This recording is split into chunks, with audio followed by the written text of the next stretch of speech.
नमस्कार साथियों, आप सभी का स्वागत है हमारी YouTube channel PG science classes में। कल अपन ने लास्ट क्लास में मॉलिक्यूलर बायोलॉजी का इंट्रोडक्शन कंप्लीट किया था। अब मॉलिक्यूलर बायोलॉजी में ही हम आगे जो डीएनए अपना है तो उस डीएनए की स्ट्रक्चर के बारे में अध्ययन करेंगे। तो जैसा कि अपने को पता है, जो डीएनए होता है, डीएनए में हमारी जितनी भी जो आनुवांशिक सूचनाएं होती हैं उनका संग्रहण या इसका ट्रांसफर डीएनए के द्वारा ही किया जाता है, एक पीढ़ी से दूसरी पीढ़ी में। तो जो डीएनए होता है उसको अगर फुल फॉर्म देखें तो इसकी जो फुल फॉर्म होती है वो होती है deoxy ribo nucleic acid. Deoxy ribo nucleic acid, इसमें जो शुगर होती है वो डीऑक्सी राइबो शुगर होती है, इसलिए वजह से इनको डीऑक्सी राइबो न्यूक्लिक एसिड हम बोलते हैं। जबकि आरएनए में यहाँ पे देखते हैं राइबो न्यूक्लिक एसिड होता है आरएनए की फुल फॉर्म। डीएनए होता है अपना एक मैक्रोमोलिक्यूल यानी कि वृहत अणु है, यानी कि इसका जो आणविक भार होता है वो काफी ज्यादा होता है, इसलिए इसके वृहत अणु बोला जाता है। तो डीएनए का निर्माण जो होता है, जिसका निर्माण हजारों न्यूक्लियोटाइडों के परस्पर जुड़ने से होता है। तो डीएनए एक मैक्रोमोलिक्यूल है जिसका निर्माण न्यूक्लियोटाइड से होता है। न्यूक्लियोटाइड हमने बात की थी पिछली क्लास में, जो न्यूक्लियोटाइड थे उनके बारे में बताया था। इसके अंदर एक तो शुगर मॉलिक्यूल होता है, एक फॉस्फेट होता है और एक नाइट्रोजनस बेस होता है। इनके मिलने से न्यूक्लियोटाइड का निर्माण होता है। और जो डीएनए होता है वो इन न्यूक्लियोटाइडों से परस्पर जुड़ने से इसका निर्माण होता है। इन न्यूक्लियोटाइड्स को निर्माण इकाइयां यानी कि बिल्डिंग ब्लॉक्स या फिर मोनोमर यानी कि एकलक कहते हैं। तो ये जो न्यूक्लियोटाइड्स होती हैं इनको हम निर्माण इकाइयां बोल रहे हैं, क्योंकि जो न्यूक्लियोटाइड्स होते हैं इनके परस्पर जुड़ने से हमने बताया कि डीएनए का निर्माण होता है। और इनको हमने मोनोमर बोला है, यानी कि ये एकलक कहलाती हैं। जैसे आपने केमिस्ट्री में जो पॉलीमर्स होते हैं उनके बारे में पढ़ा होगा, जो बहुलक होते हैं उनके बारे में आपने सुना होगा। तो जो बहुलक होते हैं वो इन मोनोमर यानी कि एकलक से मिलकर के बनते हैं। तो इसी प्रकार जो डीएनए होता है वो भी इन न्यूक्लियोटाइड से परस्पर मिलकर के, इनके परस्पर जुड़ने से मिलकर इनसे डीएनए का निर्माण होता है। जैसे काफी सारे न्यूक्लियोटाइड आपस में जुड़ने से एक पॉलीन्यूक्लियोटाइड की संरचना का निर्माण करते हैं।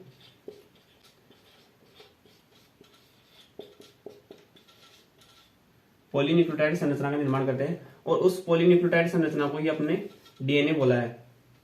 जैसा अपने जो स्टार्च होता है या फिर सेलुलोज होता है, उनमें क्या होता है, जो मोनोमर्स होते हैं वो ग्लूकोज की इकाइयां जो होती है आपस में जुड़ करके उन स्टार्च का निर्माण करते हैं, यानी कि जो पॉलीमर होते हैं उनका निर्माण करती हैं, यानी कि बहुलकों का निर्माण करती हैं।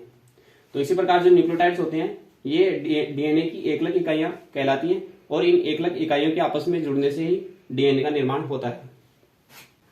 तो जो डीएनए होता है उसको हमने विषम बहुलक भी बोलते हैं। डीएनए को विषम बहुलक।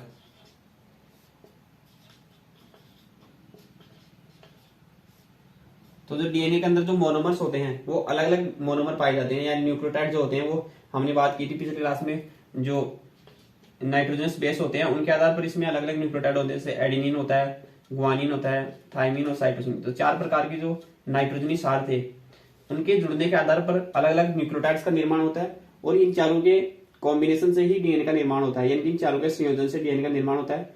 तो हम इसलिए बोल रहे हैं इसको कि डीएनए जो होता है एक विषम बहुलक है, क्योंकि जो आज जिस न्यूक्लियोटाइड पे एडेनिन जुड़ा होगा हो सकता है अगले न्यूक्लियोटाइड पे ग्वानिन हो सकता है आगे थाइमिन या फिर साइटोसिन हो।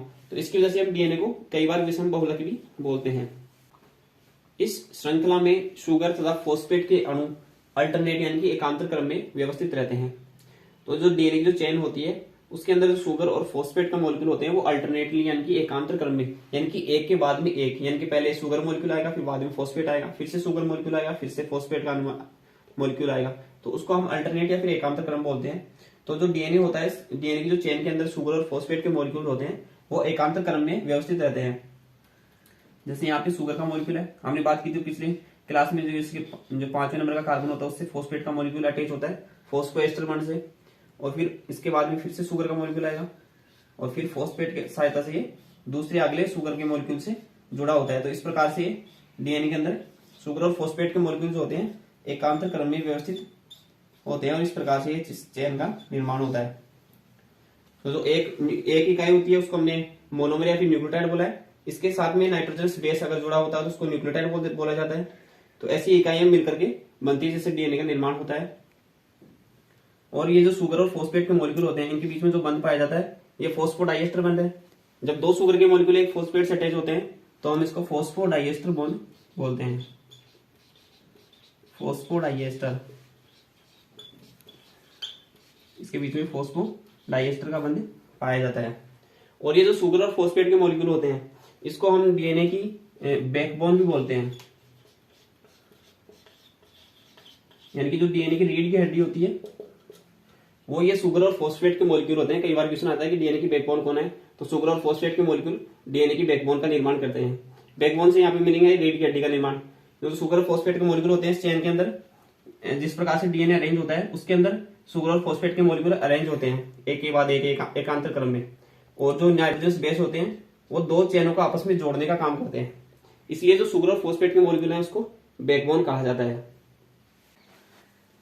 आगे हम डीएनए के स्ट्रक्चर की बात करें तो दो न्यूक्लियोटाइड जो होते हैं आपस में फॉस्फोडाइएस्टर बंध के द्वारा जुड़ते हैं। अभी हमने बात की जो शुगर और फॉस्फेट के बीच में फॉस्फोडाइएस्टर बंध का निर्माण होता है।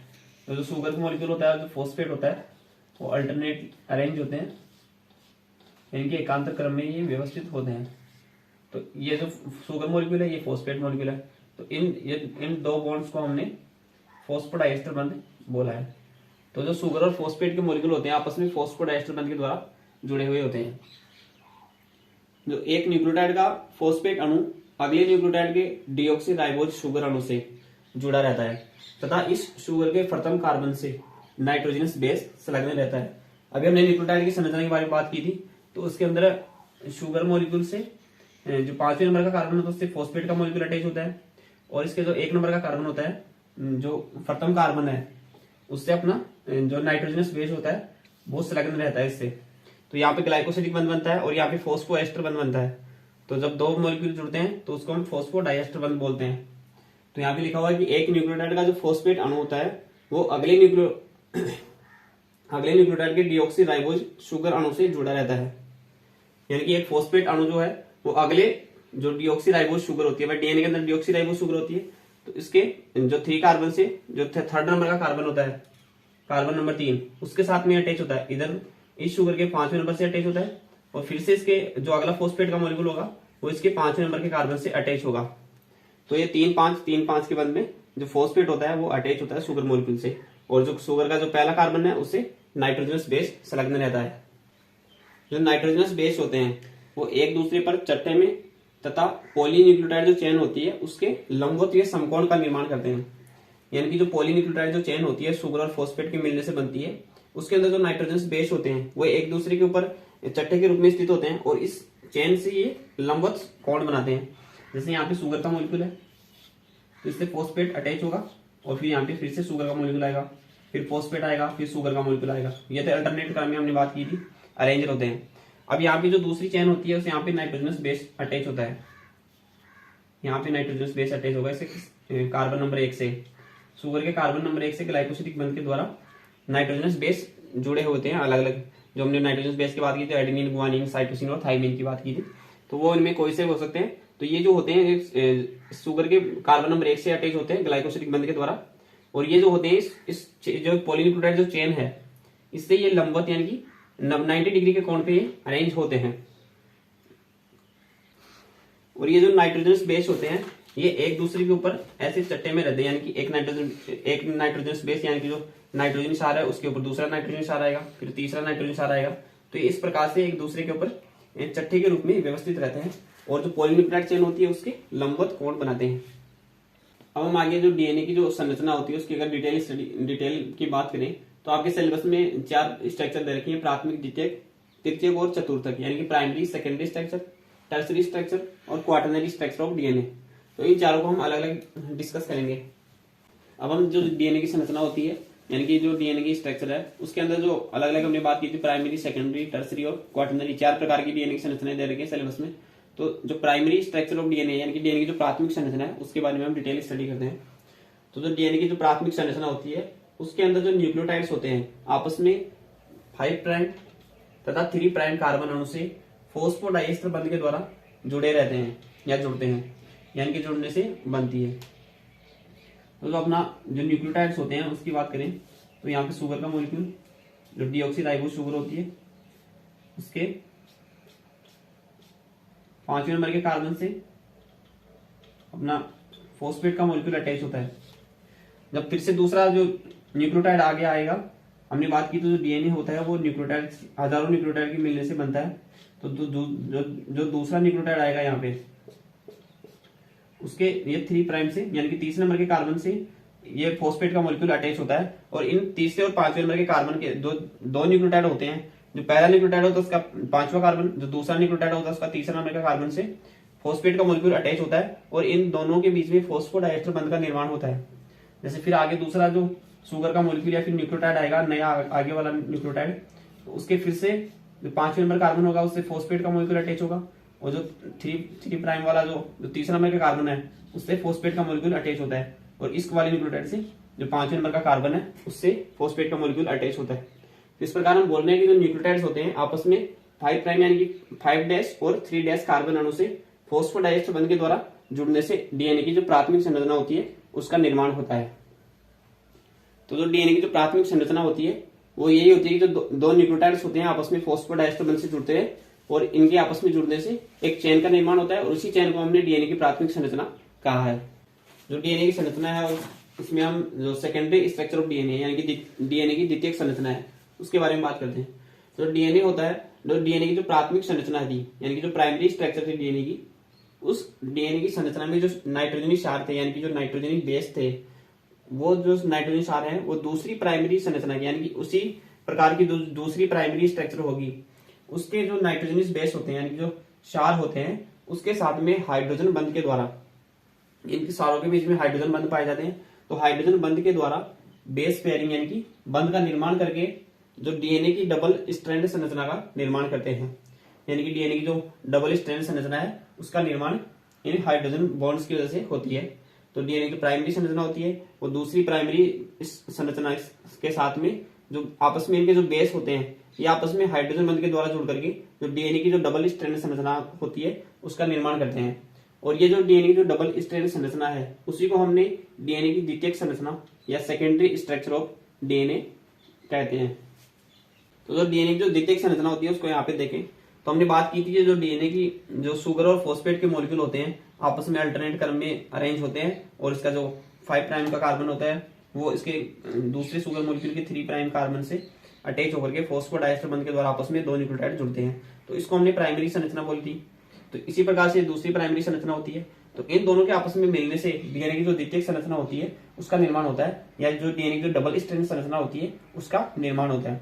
तो ये जो नाइट्रोजन बेस होते हैं ये आपस में ये दो संरचनाएं होती हैं आपस में। नाइट्रोजन क्षार जो होते हैं बीच में जो कार्बन नंबर 1 से अटैच थे शुगर के, उसके जो नाइट्रोजन क्षार होते हैं इनके आपस में हाइड्रोजन बंध के द्वारा जुड़ने से इस डीएनए की जो द्वितीयक संरचना होती है इसका निर्माण होता है।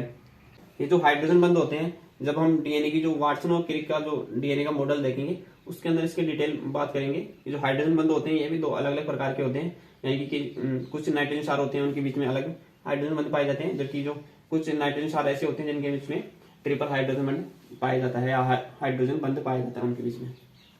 अब हम डीएनए की जो टर्सरी स्ट्रक्चर है यानी जो डीएनए की जो तृतीयक संरचना है उसके बारे में बात करते हैं।